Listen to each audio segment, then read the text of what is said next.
তুই কে আমি জানি না, কেমন দেখতে তাও জানি না। হ্যালো গাইস, তো আশা করি আপনারা সবাই ভালো আছেন। তো গাইস, বহুত দিন পর আসলাম একটা নতুন ভিডিও নিয়ে। তো গাইস, আজকে আমি কথা বলবো কিং খান মানে শাকিব খানকে নিয়ে। তার একসাথে 3টা মুভি রিলিজ হবে। 2টা মুভির ইতিমধ্যে শুটিং কমপ্লিট হয়ে গেছে। দরদ অ্যান্ড তুফান মুভির, তুফান না রাজকুমার মুভির শুটিং কমপ্লিট হয়ে গেছে। অ্যান্ড তুফান মুভির আপডেট মানে তুফান মুভির শুটিংটা স্টার্ট হবে। তো গাইস, আপনারা কম বেশি সবাই জানেন যে ইতিমধ্যে শাকিব খানের 3টা মুভি মানে সামনে আগামী ঈদের মধ্যে আর কি আপলোড হবে 2-1 দিন আগা পাশে করে। তো গাইস, তার যেটা ফার্স্ট মুভি ছিল মানে শুটিং কমপ্লিট হয়ে গেছে, সেই মুভিটার নাম হলো দরদ। আর দরদ মুভিটা এরকম হিট হয়েছে মানে তার পিকচার সব কিছু দেখে তো আপনারা জানেন যে দরদ মুভি বহুত হিট হয়ে গেছে। তাছাড়া দরদ মুভি পরে আপনাদের আছে তুফান মুভি শুটিং এটা কমপ্লিট হয় না আর কি, হয়ে যাবে। তারপরে আপনার একটা আছে, তার মুভিটার নাম হলো রাজকুমার।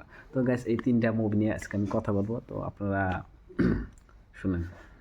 দরদ মুভির নায়িকা মানে অ্যাক্ট্রেস ইন্ডিয়ার মানে আমাদের ইন্ডিয়ান সোনাল চৌহান।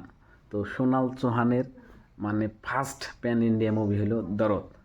তার আগে শাকিব খানের লগে সে কোনো মুভি করে নাই, যেহেতু তার ফার্স্ট মুভি। আর ফার্স্ট মুভিটা নিশ্চয় হিট হওয়া লাগে। তার জুটি মানে শাকিব খানের আর লগে যে সোনাল চৌহানের জুটি মানে একদম পারফেক্ট।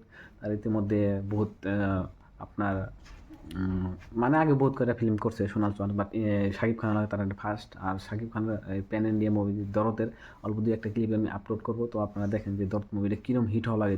জাস্ট 3-4 সেকেন্ডের ট্রেলার আমি আপলোড করে দিব।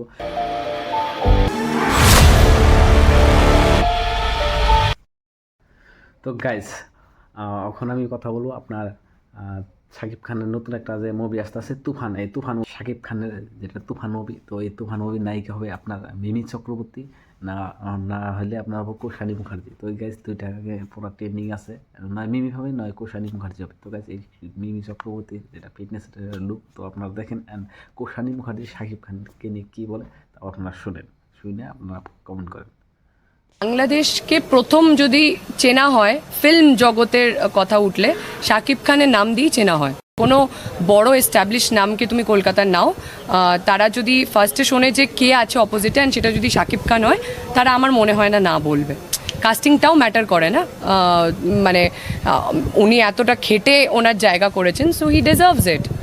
ওখানে যারা নর্মাল দর্শক তারা কমেন্ট করেছে বাংলাদেশ থেকে যে আমরা এনাদের দুজনকে দেখতে চাই একই ছবিতে। তো প্লিজ SVF ফিল্মস ওনাদের দুজনকে একসাথে আনুন বা যৌথ প্রযোজনা করুন। সো আমি অফকোর্স মানে এটাতে না বলার কোনো জায়গাই নেই। I will be very excited. ওখানে সুপারস্টারদের সাথে কাজ করেছি, এখানের কেন না।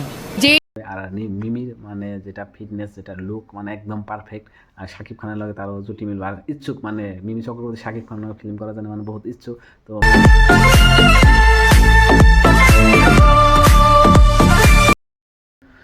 তো গাইস, এখন আমি কথা বলবো রাজকুমার মুভি নিয়ে। মানে জাস্ট 2-1 পয়েন্ট বলতেছি, মানে ফুল মানে এখানে বলার তো টাইম আপনারা শুনলে বোরিং হয়ে যাবে। জাস্ট 2-1টা মানে মুভির অ্যাক্টর অ্যান্ড নায়িকা মানে অ্যাক্ট্রেসকে সেই কথাগুলো আমি বলেছি। তো গাইস, তুফান মুভি আপনার নায়িকা তো হয়ে গেল মিমি চক্রবর্তী, তারপরে আস্তে আস্তে রাজকুমার।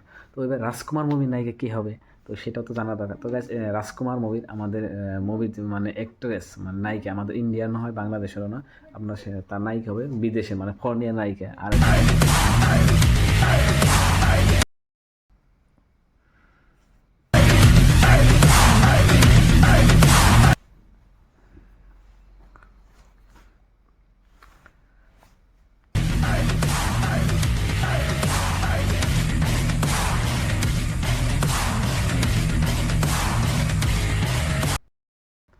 তো গাইস, আপনারা কম বেশি সবাই জানেন যে এই 3টা মুভি শাকিব খানের দরদ, তুফান অ্যান্ড রাজকুমার। তো এই 3টা মুভির মধ্যে কোন মুভিটা বেশি হিট হবে, তো আপনারা কমেন্ট করে জানাবেন।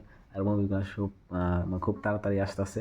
আর এই মুভির লগে মানে যে মুভি তার লগে মানে যে একটা নায়ক অ্যান্ড নায়িকার জুটি মিলতেছে না নাই, তো কেমন লাগতেছে সব কিছু আপনারা কমেন্ট করে জানাবেন। আর কোন মুভিটা আপনাদের কাছে মানে বহুত ভালো লাগবে তাও জানাবেন। আর কোন মুভিটা মানে রিলিজ আগে হবে সেটা আর কি, রিলিজ মানে অ্যাকচুয়ালি দরদ ফিল্মটাই মানে ফার্স্ট হবে। তারপরে আপনার রিলিজ হবে তুফান মুভি, তারপর হবে রাজকুমার। তো ঠিক আছে গাইস, পরবর্তী আমরা নেক্সট ভিডিওতে আর এই মুভিগুলো নিয়ে কথা বলবো। তো আপনারা আপনাদের কমেন্টকে জানান যে শাকিব খানের কোন মুভিটা বেশি হিট হওয়া লাগে আর কার লগে তার জুটি মানে নেক্সট আর ফিল্ম যে বানার কার লগে জুটিগুলো ভালো হবে, তো আপনারা কমেন্ট করবেন।